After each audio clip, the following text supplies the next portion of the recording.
The art of being a CEO isn't the title, it's humanity. Year 6 and 7 is where you can make your millions, but you're going to have to go to the darkest place in the world to do it. Between 2013 until 2017, I used to do 19-hour days. You'll wake up with night sweats, you'll feel like you've lost your mind, you'll have panic attacks. And before he died, his last text message, lonely at the top, her. I didn't understand what that meant. I don't know anyone who watches this who's self-made properly, he will tell you the same thing I've just told you.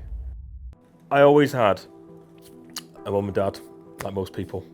Takeouts on a Friday, weekends playing rugby. I don't have a rags to riches story, far from it. Everyone knows the story about my dad, something I won't or don't need to go into in great detail.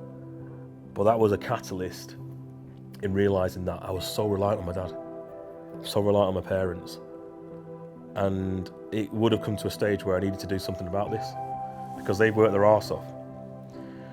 On this journey, if you want to be an entrepreneur, I remember there's a good friend of mine, top barrister, even at 29. And he was ill during a conference, had a constant cough. Didn't hear from him.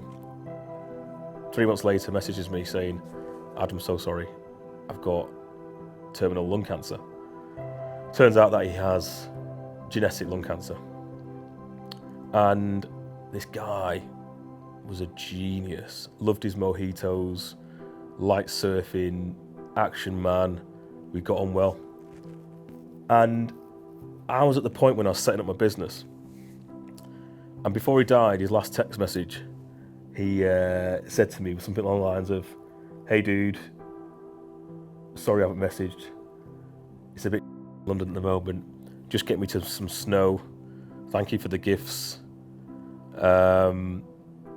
How's life? Lonely at the top, huh? Have you decided whether you're going to buy in Mortzine or Saint-Tropez?" I didn't understand what that meant at that time because I'd only just started working for myself. So 2013, that message was like, oh, what a really positive message. That message, I read it about 2 weeks ago. That's why I could read it so easily.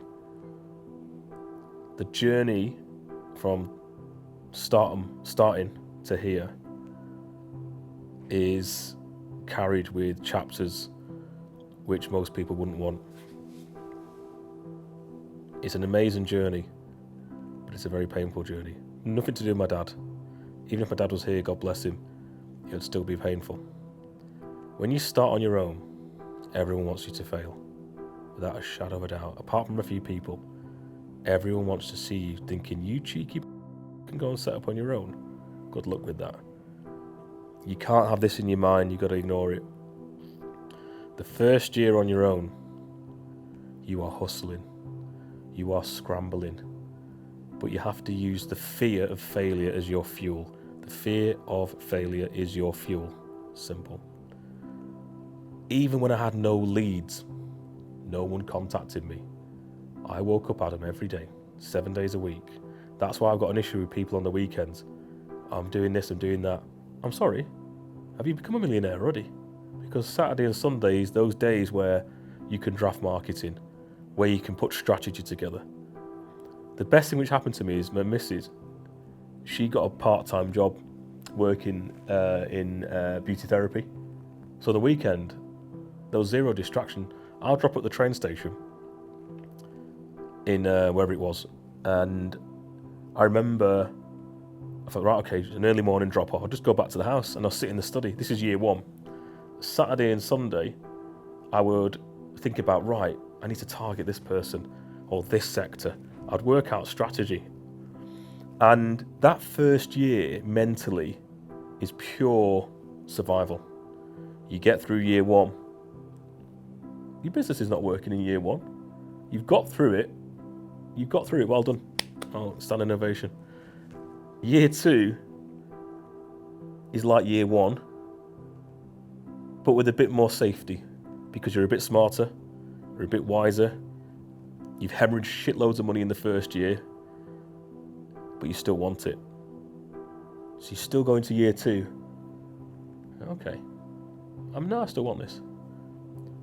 Then you hit year 3 and you made a bit of money. and then you've changed your car to some kind of lease car, You got on your first kind of little weekend break, but you feel guilty that you're going away. And that year 3 is where you can crash, where things don't work. But what happens is, people get to year 3 and they want to go big, they want to go better. And the only way to do that, you've got to get your balls out again. You've got to find someone to scale your business. You've got to go back in time. You've got to find someone like you-ish and hire them, your first big hire. And all of a sudden you're thinking, I've just spent 3 years and I've just gone on my first holiday. And now, but if you want to stay where you are, stay where you are. Go and have your weekend in Prague. Go and stay where you are. If that's what you want, you made 28 grand this year. Nice little lifestyle, got a little lease car. Stay in year 3. Stay. So what you want to do, stay. Or get your balls out again and find someone who does what you do. Even if they're 50% of you, then you bring them on board and you wipe the decks again. And then the road to million starts. Your road to millionaire only starts in year 3, in my opinion, because the first 3 years is testing whether you want it. Then you get to year 3. And when you hit year 3, you bring someone else in. Then you got to train them, Adam, and you're knackered. You lose your temper and your mental health starts ticking away. You've got to run a family, run a business, then you've got to train someone. Between 2013, without a shadow of a doubt, until 2017, I used to do 19-hour days. All day long, no gym, nothing. 19-hour days, because I spent most of my time teaching someone else. But I knew if I could teach someone, I could increase the amount of work coming in. So year 3 to year 6 is this. It's absolutely disgusting. You will make your million, but this is what will happen to you. You'll wake up with night sweats. You'll feel like you've lost your mind. You'll feel like the world's on top of you. You'll have panic attacks. You'll wake up in the middle of the night writing emails to yourself. You need to control that. How you control it is this. You have to go through it. I don't know any billionaire I know, multimillionaire I know. I've done all these CEO retreats, proper ones, not Instagram ones. And I'm sat there and everyone talks about the day which broke them. Everyone has a year and a day which broke them. 2008, I remember mine, 18, where I was an insomniac. But then you have to recognize that you're pushing it too much. A sad example is Heston Blumenthal, best chef ever.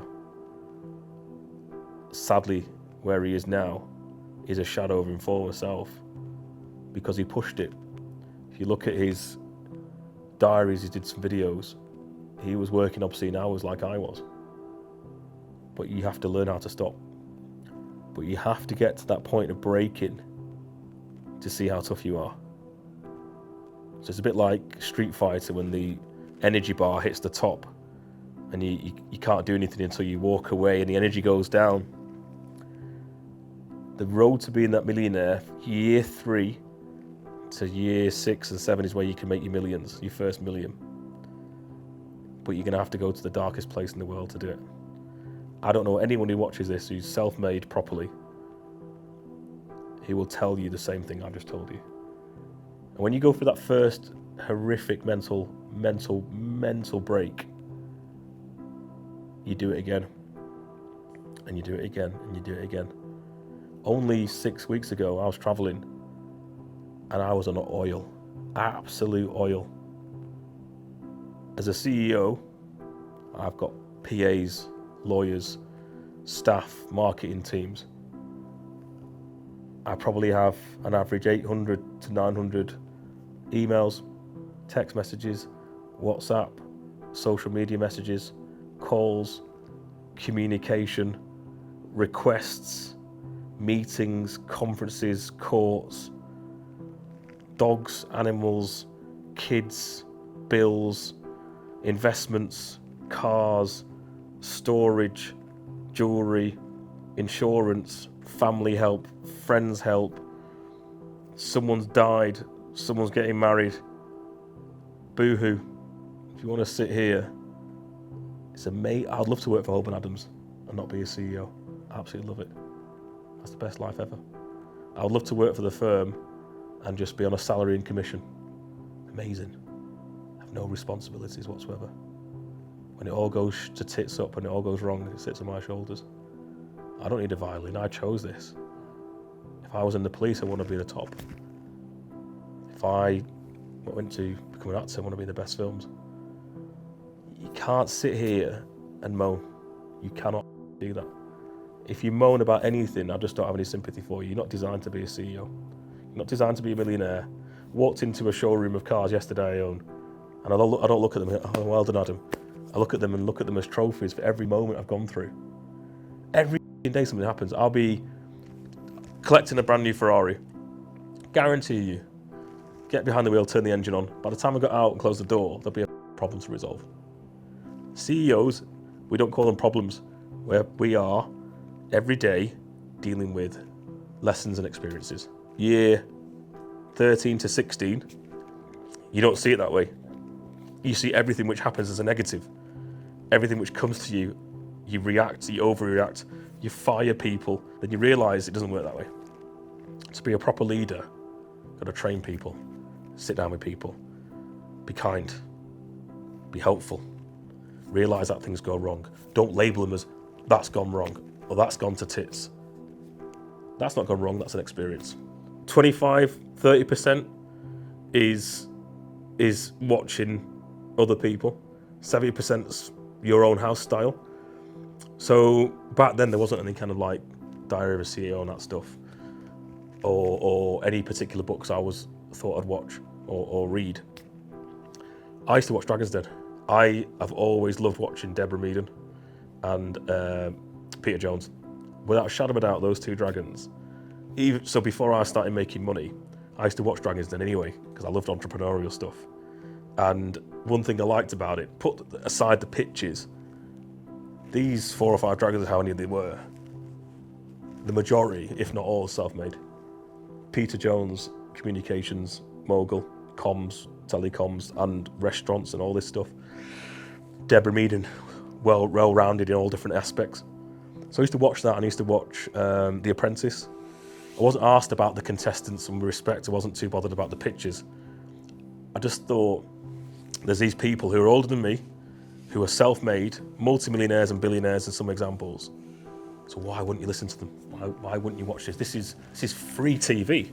So I like to watch people's house styles, and that's how I think it helped me along the way in the early years. But then after about 3 or 4 years of being a CEO, and I've been a CEO now, coming on to 14 years next year, I think the art of being a CEO isn't the title. The art of being a CEO is humanity. Being able to sit down with your team, being around them, even when you think things are not going right or you're not happy with someone. I think it's important to remember that we all make mistakes.